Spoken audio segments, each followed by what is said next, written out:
Le X106, naturellement, il est déjà magnifique. C'est un bel objet, c'est ce qui fait d'ailleurs aussi sa force. On a envie d'en prendre soin, c'est devenu même un accessoire de mode pour certains, ce qui est assez fou pour un appareil photo. Il est déjà cool, mais il est personnalisable et dans cette vidéo, je vais vous présenter 5 accessoires que je trouve plus ou moins indispensables. Je vais d'abord vous faire la petite sélection et ensuite je vais vous donner mon avis. Alors le premier accessoire, c'est bien sûr cette corde qui est office de bandoulière. Alors pour ça, moi je voulais quelque chose qui soit assez joli, discret et qui fasse la bonne taille. Ça c'était important, pas trop grand, pas trop petit, que je puisse l'utiliser aussi bien autour du cou que en mode bandoulière. Et ça c'était vraiment quelque chose d'important. Je l'ai choisi couleur kaki parce que je trouvais ça plutôt sympa. Et je vous avoue que j'ai hésité avec une sangle plus vintage, peut-être du cuir qui irait bien du coup avec ce Fuji. Autant dire que vous pouvez en utiliser plusieurs. Pour le rangement, moi je l'entoure autour de l'objectif et souvent je finis derrière l'écran. Comme ça, je peux le ranger derrière une poche et je me dis que si jamais il y a quelque chose qui doit toucher, ça va d'abord toucher la corde avant de toucher l'écran et ça rajoute une sorte de petite protection. On a ensuite ce petit bouton qui est une personnalisation. Donc là, vous pouvez choisir bien sûr toutes les couleurs que vous le souhaitez. Je ne vous l'ai pas dit, mais tous les liens sont en description pour pouvoir commander ça sur Amazon. Et ce bouton est en plusieurs couleurs. Moi, j'ai choisi le rouge, c'est plutôt pratique. Bon, j'ai plusieurs éléments à dire sur ce petit bouton. Il se visse sur le déclencheur qui, de base, est assez plat. Et moi, je voulais quelque chose qui remonte un petit peu. C'est son point fort. Vous pouvez du coup cliquer plus facilement. D'ailleurs, j'ai remarqué que lorsque je ne l'ai pas, c'est beaucoup plus difficile de faire la sélection, vous savez, pour faire le focus avant d'appuyer. Et je trouve que du coup, en rajoutant ce bouton, c'est beaucoup plus agréable et beaucoup plus simple de d'abord faire le focus et ensuite de déclencher. Le troisième objet, c'est ce repose-doigt que je trouve génial. Franchement, je pense qu'avec la sangle, c'est les accessoires les plus utiles. Je le trouve pas très cher, bien fini, avec une espèce de petite imitation de cuir au-dessus. Je trouve ça assez classe. Et en fait, vous allez enlever le petit cache sur la griffe qui est d'origine, pouvoir le glisser et ça va vous permettre en fait d'avoir un repose-doigt, de pouvoir tenir l'appareil à une main avec moins de risque de le faire tomber. Ça rajoute du grip et ça, franchement, ça me semble assez indispensable. Et en plus de ça, je trouve ça plutôt design. On va parler maintenant du pare-soleil parce que naturellement, ce Fuji, il n'en a pas de base. Donc moi j'en ai choisi un qui se compose en deux parties, une partie qui va faire adaptateur et également qui va permettre de mettre un joint qui le rend plus ou moins étanche. En tout cas plus étanche qu'il est naturellement puisque je crois qu'il a une faiblesse sur l'objectif où justement de l'eau pourrait s'infiltrer. Et donc là ce joint permet de le rendre un peu plus résistant. Donc ça c'est déjà un très bon point. Et ensuite de pouvoir visser et dévisser ce qu'on va appeler le pare-soleil. Donc c'est pare-soleil qui est un petit peu biseauté, ce qui est assez intéressant et qui permet plus ou moins, en tout cas moi je le fais, de mettre le capot d'origine du Fuji qui pour moi en plus est magnifique et permet de refermer. Alors c'est pas parfait, c'est pas hyper dur comme naturellement et du coup il faut faire un petit peu attention. Après moi je l'ai jamais perdu. Généralement, quand je remets le capuchon, soit c'est pour le mettre en bandoulière, soit dans un sac.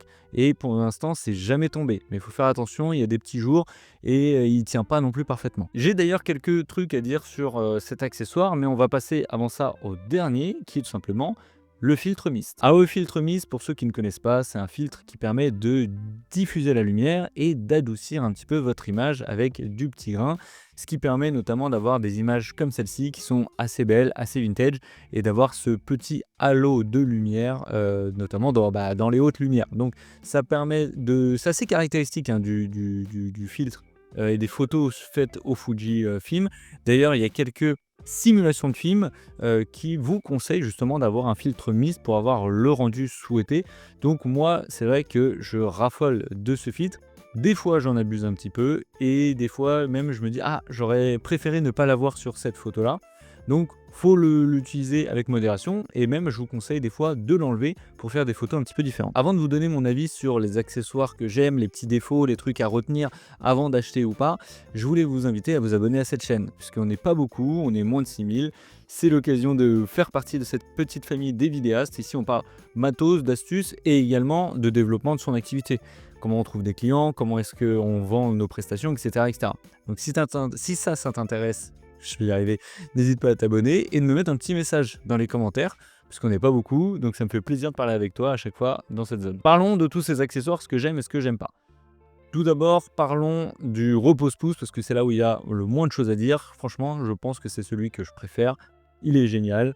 Le petit défaut qu'il pourrait avoir, c'est lorsque vous le mettez, il peut cacher légèrement une des molettes. Mais moi, franchement, ça me pose aucun problème. J'arrive très bien à le faire, ça passe juste en dessous. Mais je sais que pour certaines personnes, ça peut être un petit peu gênant. Donc, faut le savoir. Mais franchement, c'est vraiment chipoté parce que pour moi, il arrive sous le pouce. Alors oui, sans faire exprès, vous pouvez toucher, mais franchement, moi, ça m'est jamais arrivé. Ensuite, le bouton rouge. Alors moi, je l'aime beaucoup et d'ailleurs, c'est pour ça que je le retire jamais puisque j'aime vraiment avoir cette sensibilité qui est beaucoup plus importante que d'origine et qui soit un peu plus haut. Comme ça, je le trouve plus facilement lorsque je suis pas très attentif. Donc, je le recommande. Néanmoins, ce qui est assez compliqué, c'est que c'est vissé. Et ce qui veut dire que parfois ça se dévisse. En plus de ça, ce bouton-là permet également de mettre on-off sur l'appareil Fuji. Et donc des fois, lorsqu'on met on, ça va dans le sens de visser et en off sur le sens de dévisser. Et du coup, ça peut malheureusement en fait dévisser du coup le bouton, vous pouvez le perdre, etc. Ça m'est arrivé plusieurs fois, en tout cas qu'il soit dévissé, enfin qu'il se dévisse, qu'il y ait un petit peu de jeu, etc. Donc c'est vrai que c'est un truc qui est un peu pénible. Peut-être que ça va vous embêter au bout d'un moment. Mais moi, personnellement, je l'ai, je le garde et je l'utilise. On n'a pas parlé de la sangle, il n'y a pas grand-chose à dire non plus, hein. C'est une sangle, c'est assez basique. Moi, je l'aime beaucoup. Je la préfère à d'autres sangles, type, par exemple, les sangles d'origine, Sony qui sont pour moi trop grosses et cetera. Elle, je la trouve plutôt cool en plus en termes de design. J'ai juste, voilà, hésité à avoir une sangle vintage qui irait bien avec le look de l'appareil, mais voilà, c'est tout ce que j'ai à dire. Ça, c'est les goûts et les couleurs. Parlons maintenant du, pare-soleil. Ça, il y a pas mal de choses à dire. Notamment, c'est quelque chose que j'ai beaucoup mis au début et que de plus en plus j'enlève. Pourquoi j'enlève? Parce que pour moi, ça enlève, ça rajoute une contrainte en termes de dimension de l'appareil. Comme vous le voyez, en fait, l'appareil est d'origine ultra compact grâce à cet objectif qui est vraiment pancake, comme on le dit, et du coup qui se glisse partout.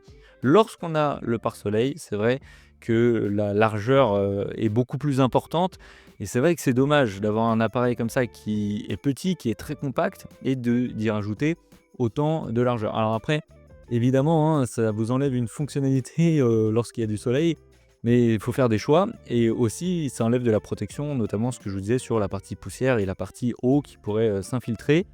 Moi, c'est vrai que je l'ai. Si je vois que s'il y a vraiment une utilité, je le mets, mais la plupart du temps maintenant, je l'enlève. Donc, à voir si vous voulez vraiment privilégier la protection de votre appareil et l'empêcher d'avoir des rayons de soleil directement sur l'objectif, ou est-ce que vous préférez qu'il soit plus compact? C'est un dilemme que j'ai un petit peu au quotidien et que vous allez devoir avoir également. Concernant le filtre mist, je vous l'ai dit un petit peu tout à l'heure, moi c'est vraiment un rendu que j'aime beaucoup. Après voilà, il y a quelques fois où je me dis ah mince, c'est vrai que là les photos elles sont un peu trop délavées, elles font un peu trop dreamy, je sais pas comment on pourrait dire, mais ça fait l'effet qu'on souhaite, mais parfois on se dit ah là j'aurais préféré que ça soit un petit peu plus sharp. Donc attention à pas tout le temps le laisser sur l'appareil et finalement en fait shooter sans avoir une intention derrière. Mais malgré ça, c'est un fil qui est pour moi hyper important d'avoir dans ses affaires pour pouvoir avoir l'étendue des possibles avec ce Fujifilm. Bon voilà les amis, c'est tout pour cette vidéo, j'espère que ça vous aura plu. On se retrouve très bientôt, j'ai des gros concepts là que j'ai écrits qui j'espère vous plaire, et certains d'ailleurs même avec le Fuji. Je vous dis à très bientôt, ciao.